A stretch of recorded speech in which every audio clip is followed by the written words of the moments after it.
सुधीजनों, एक बार एक railway station पर एक बुजुर्ग व्यक्ति बैठे हुए थे। तभी एक बालक आता है और वह कहता है कि अंकल जी, आपके जूतों की मैं पॉलिश कर दूं। उस बच्चे की दयनीय स्थिति देख करके बुजुर्ग व्यक्ति दया करके सोचते हैं कि हाँ बेटा कर ले, ताकि उसको भी 2 पैसे मिलेंगे। वो बच्चा जूते लेकर के पॉलिश करने बैठता है। वो बहुत धीरे धीरे पॉलिश कर रहा था। जो आमतौर पर रूटीन में जो बच्चे एकदम जल्दी से बढ़िया से पॉलिश करते हैं, उस तरीके से वो नहीं कर रहा था। तो वृद्ध व्यक्ति उसे कहते हैं कि भाई तू जल्दी से अच्छी पॉलिश क्यों नहीं कर रहा है, इतना आराम से धीरे धीरे क्यों कर रहा है। उतने में ही एक दूसरा पॉलिश करने वाला बच्चा आ जाता है, उसको दूर हटा करके और फटाफट वो जूते लेता और बढ़िया से पॉलिश कर देता है। जल्दी से बढ़िया पॉलिश करके जूते देता है। तो बुजुर्ग व्यक्ति अपने जेब से पैसे निकालते हैं और वो सोचते हैं कि अब मुझे दोनों में से पैसे किसको देने। फिर उन्हें लगता है कि जिस बच्चे ने पॉलिश सही मायने में की है उसी को दिए जाएं। उनको लगता है कि अभी मैं जैसे ही इस बच्चे को पैसे दूंगा तो ये आपस में झगड़ाएंगे और यह लड़ाई हो जाएगी, तो क्या होगा। उनके मन में विचार चल रहे थे।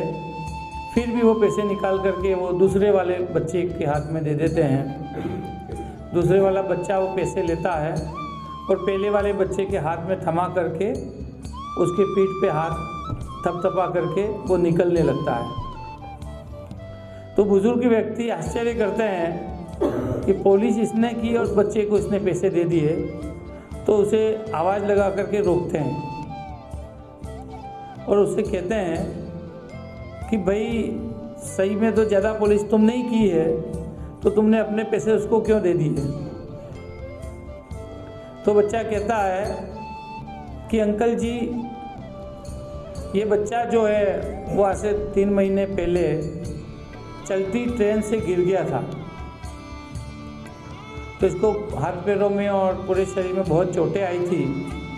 उस वजह से उसके हाथ पैर ज़्यादा काम नहीं कर रहे हैं, तो अच्छे से पॉलिश नहीं कर पाता है।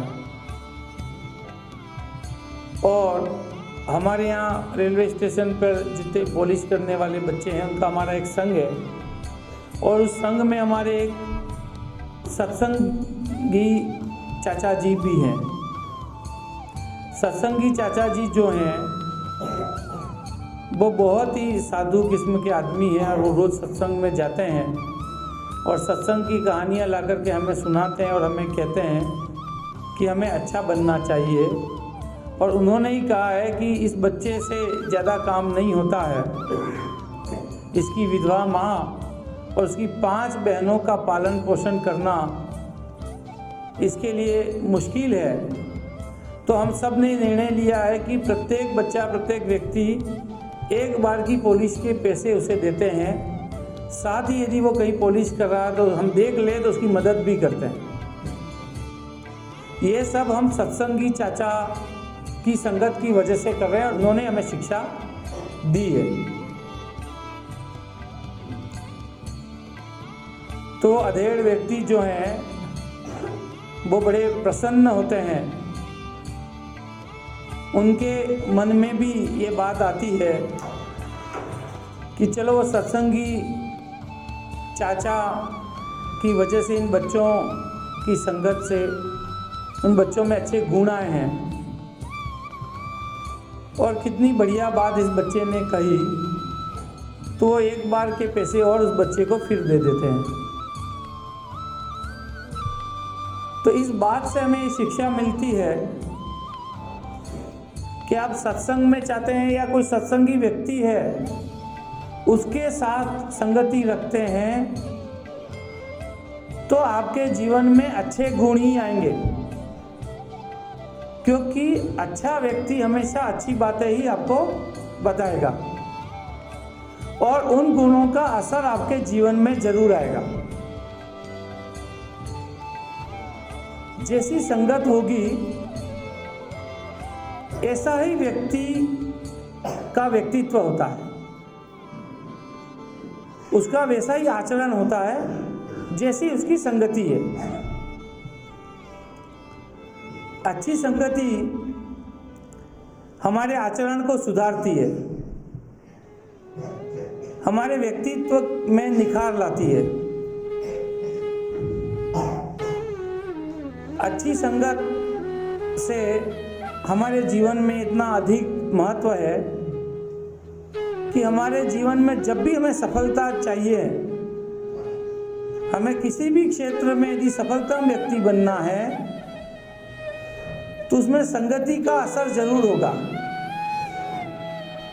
आप किन लोगों के साथ उठते बैठते हैं, आपके कौन मित्र हैं, आपके जीवन पे किसका असर है, वो जरूर परिलक्षित होता है। आपकी सफलता और असफलता भी आपकी संगत ही सुनिश्चित करती है। इसलिए हमें हमेशा ये ध्यान रखना चाहिए कि हम जो मित्र बनाएं वो हमारे मित्रों में क्या गुण और क्या अवगुण है उसको हमें परखना चाहिए। ये नहीं है कि हमें कोई भी व्यक्ति मिल गया, चाहे वो अवगुणी है, चाहे वो चरित्रहीन है, चाहे वो व्यसनी है, चाहे वो दुराचारी हो, चाहे उसमें कई प्रकार के अवगुण हो और हमारा दोस्त बन जाएगा और फिर हमारा दोस्त है इसलिए हम उसके साथ रहेंगे, ये ज़रूरी नहीं है।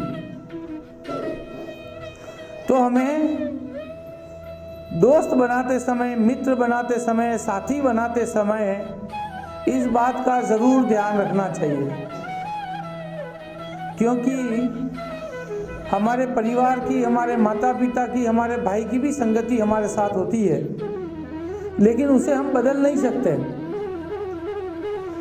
वो संगति हमें पैतृक मिली है, लेकिन हमारे जो दोस्त बनते हैं, साथी बनते हैं, सहयोगी बनते हैं, उन दोस्तों का चयन तो हम कर ही सकते हैं। यदि वो दोस्त हमारे से बन गया है सपोज, तो आप उसको परखिए, उसको जांचिए कि उसमें कितने अवगुण हैं, उन अवगुणों का कितना असर मेरे पे हो सकता है, इसके बारे में आप जरूर सोचिए। उसके बाद तय करिए कि उस दोस्त के साथ मुझे दोस्ती लंबी रखनी है या नहीं रखनी। क्योंकि आप ये सोचो कि ये शराब पीता तो पीता, मेरे क्या, नहीं। यदि वो रोज शराब पीता है और आपका संगत है, आप उसके साथ रहते हैं, तो किसी न किसी दिन उसका असर आप पे जरूर आएगा। वो सिगरेट पीता है तो किसी न किसी दिन वो कहेगा कि तू भी सिगरेट पी। हो सकता है तुम भावावेश में, मित्रता में कभी आकर के पीने लग जाओ तो वो दुर्गुण तुम्हारे अंदर आ जाएगा। यदि वो दुराचारी है, वो चोर है, वो कपटी है, तो उसका असर आप पे जरूर आएगा।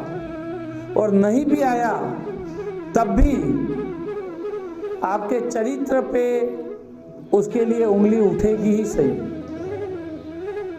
आप पे लोग जो हैं कभी न कभी ये उंगली उठाएंगे ही सही कि ये चोर के साथ रहता है, हो सकता है इस चोरी में इसका भी सहयोग हो। किसी दिन पुलिस भी आपसे आकर के पूछताछ कर सकती है कि भाई तू फला का दोस्त है, वो चोर है, चोरी में पकड़ा गया, तू बता तेने क्या क्या देखा, उसके बारे में क्या जानता है, या क्या चोरी का सहयोगी था, क्या पूछ सकता है, पूछेगा वो। इसलिए हमें सुसंगति को ही अपनाना है।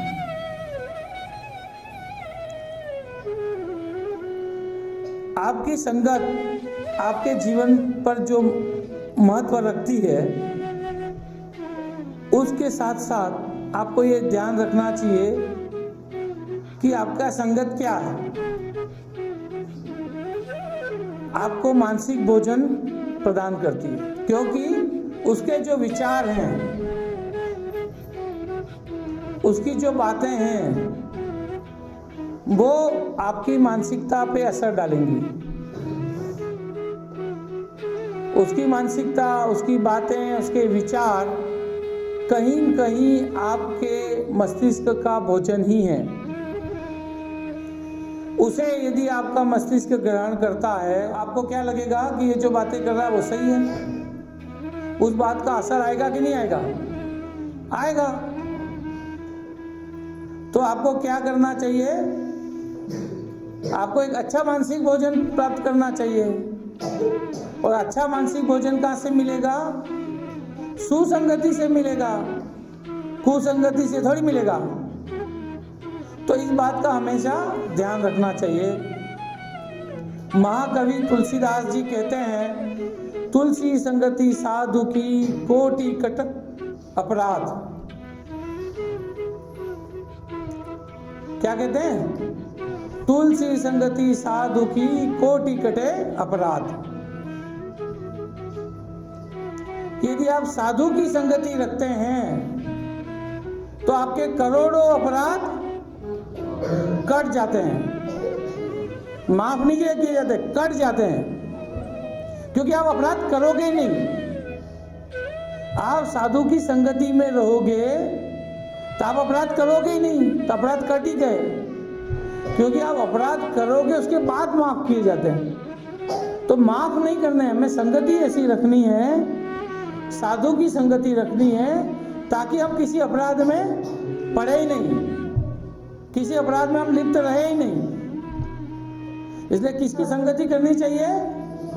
साधु की।